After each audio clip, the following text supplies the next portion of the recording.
Hey everyone, and welcome back for another deep dive. Yeah, it's great to be back. Today we're really diving into something pretty fascinating. Yeah. It's something that I think a lot of people have maybe heard of, but we're going to get into like the real nitty-gritty of it and kind of look at all sides of it, and Absolutely. you know what I mean? Yeah. Water memory. Mm. Have you heard of this? Oh, yeah, for sure. Okay, so for our listeners who maybe haven't heard of water memory, Yeah. can you kind of give us a little rundown of like what that is? So water memory is this idea that water can hold an imprint Okay, of things that it's come into contact with, interesting. even after those things are physically gone. So it's like a energetic imprint. Wow. Yeah. So not just like physical traces, Right, exactly. but like actual energy. Yeah, so, we're all familiar with the idea that water can dissolve things Right. and carry those dissolved substances, but this goes beyond that. Okay. It's suggesting that water can also hold on to information. So like energetic information. Yeah, like a memory. That's fascinating. Yeah, and what's really interesting is that we're going to explore how this concept of water memory might connect to the principles of the law of one. Okay, so let's back up for a second because Yeah. I think some of our listeners might be like, wait, what's the law of one? Right, good point. So can you give us a little recap of the law of one, that like the basics? Sure, so at its core, the law of one is all about unity. Okay. It states that everything in the universe is interconnected, Okay. and that this connection is through what it calls intelligent energy. Interesting. Yeah, it's like a universal language that flows through everything. So how does water fit into this big picture? That's where it gets really interesting. Okay. So there's this concept of coherent domains in water. Coherent domains. Yeah. What are those? So basically, these are areas within the water Okay. where the molecules become more organized. Mm. It's like they form these little structured clusters. So not just random H2O molecules floating around. Exactly. These coherent domains are thought to be key to water's ability to store and transmit information. Okay, so you're saying these organized structures within water could be like the mechanism for this water memory. Right. It's like they create a framework for holding and transferring energy and information. Wow, that's incredible.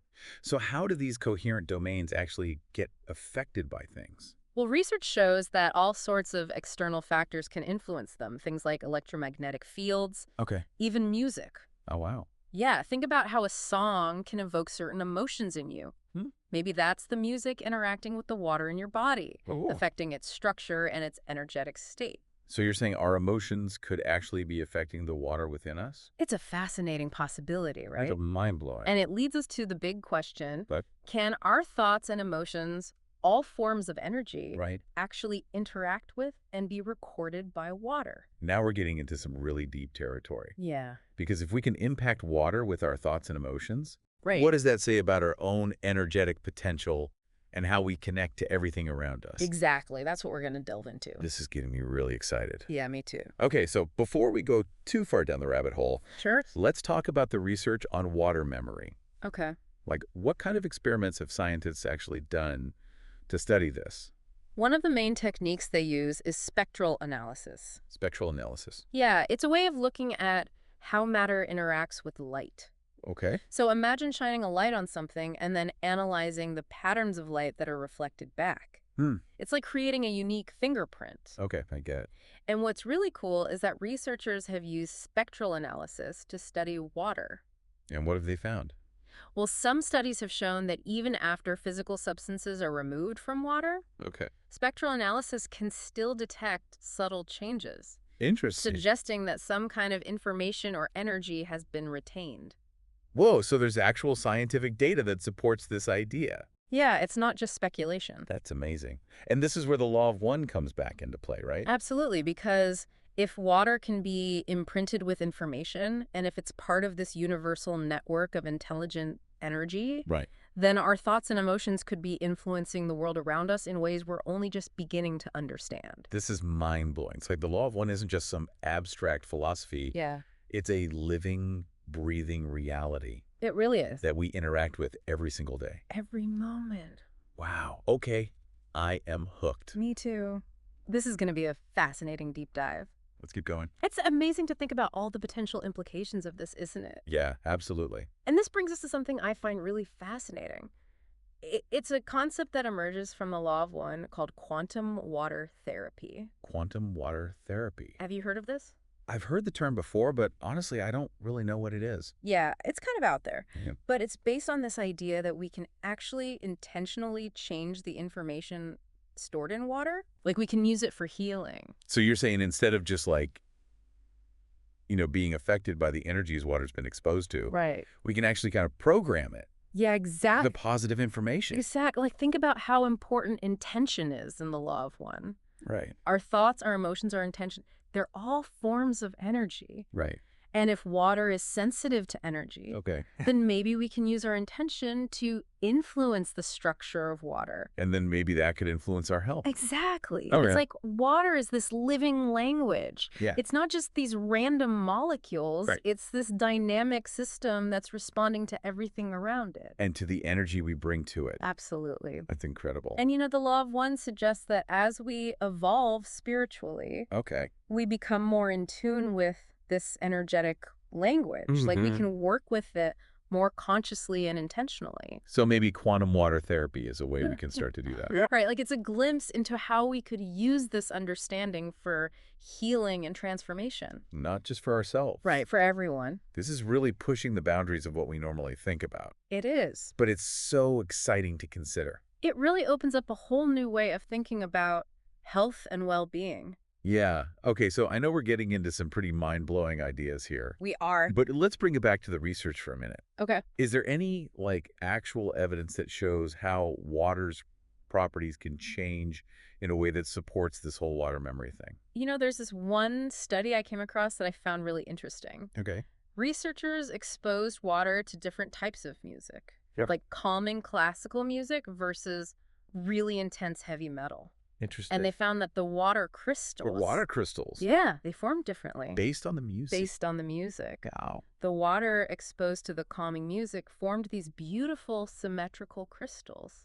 But the water exposed to the heavy metal formed these really distorted, chaotic crystals. Whoa, that's crazy. It really is. It's like the water was absorbing the emotional quality of the music. Exactly. It's like water isn't just passively recording information. Right. It's responding to the energy around it. So it's like a dynamic process. Yeah, a dynamic dance. And that ties back into what we were talking about before. Right. About how our own thoughts and emotions could be affecting the water inside us. Absolutely. I mean, if music can have that kind of effect, Yeah. imagine what our own internal states could be doing. That's a powerful thought. It really is, and it makes you wonder, right? Yeah. If our thoughts and emotions can influence the water in our own bodies, what kind of impact are they having on the water all around us? The water that connects us all. Exactly. That's profound. It is. It's a reminder that we have a responsibility Mhm. to try to cultivate positive thoughts and emotions. Yeah. Not just for our own benefit, Right. but for everyone and everything around us. I love that idea. It's a beautiful thing to consider. This is a lot to take in. And, It can feel overwhelming. subtle energies Yeah. and invisible forces. But the law of one reminds us we don't need to fully understand it all Okay. to start working with it. So where do we start? We can start by just being mindful. Okay. Pay attention to our thoughts and emotions. Hmm. And make a conscious effort to cultivate positivity and love. So instead of getting lost in trying to figure it all out, Right. we can just start with simple things. Exactly like being kind to ourselves and others and being grateful for the water that sustains us. I like that. It's about those small steps, Right. making those conscious choices Yeah. and trusting that we're being guided and supported By that intelligent energy. by that energy that connects us all. It feels like the more we align with the law of one, the more sensitive we become to these energies. Exactly. And the more we can flow with them. It's like aligning ourselves with the universal flow. Of love and light. Yes, recognizing that we're all part of something so much bigger than ourselves. This is really shifting my perspective. Me too. I'm starting to see how this water memory and the law of one can help us understand ourselves and our place in the universe. It's an incredible journey. It really is. And it's just beginning. It really is. One of the things that always blows my mind about the law of one is that it doesn't just tell us what the universe is like. Right. It kind of lays out a roadmap for spiritual growth. Yeah, it talks about those different densities of consciousness, right? Exactly, like levels of being and how we can move through them. And I remember it says that in those higher densities, Yeah. we start to really understand and use intelligent energy. Right. Remember how we talked about everything being connected through that energy? Yeah. The law of one says that as we grow, we become more aware of that connection and Mm. we get better at working with it. So are we saying that like mastering that energy language, Yeah. maybe through things like quantum water therapy, could help us reach those higher levels? It's definitely possible. The law of one really emphasizes service to others Right. as a catalyst for spiritual growth. Okay. And if we can learn to use water Yeah. with its potential for memory and information transfer to Nah. heal and help others, that would be a huge act of service. That's a beautiful thought. It really is. So instead of just focusing on our own individual journey, Yeah, we can use our understanding of water and energy to help everyone. exactly. We're all in this together. Right. Our actions have ripple effects. That's so powerful. It's a reminder that the law of one isn't just about understanding the universe. Yeah. It's about living in harmony with it. Acting with love and compassion. Absolutely. Wow. This deep dive has been amazing. It really has. I feel like my whole perspective on water, Mm. on consciousness, Yeah. on how everything is connected, It's all shifted. it really has. Me too. Mm. It's a good reminder that even the simplest things can hold incredible secrets. And if we approach them with an open mind, And a compassionate heart, we can find real wisdom, and help create a better world. a more harmonious world. Exactly. Yeah. So to our listeners, Yeah. as you go about your day, take a moment to appreciate the water around you. Think about its power, Yeah. its beauty. And how it connects us all, Maybe it holds the key to understanding ourselves the universe. and the truth that we are all one. Until next time, keep diving deep. And keep wondering.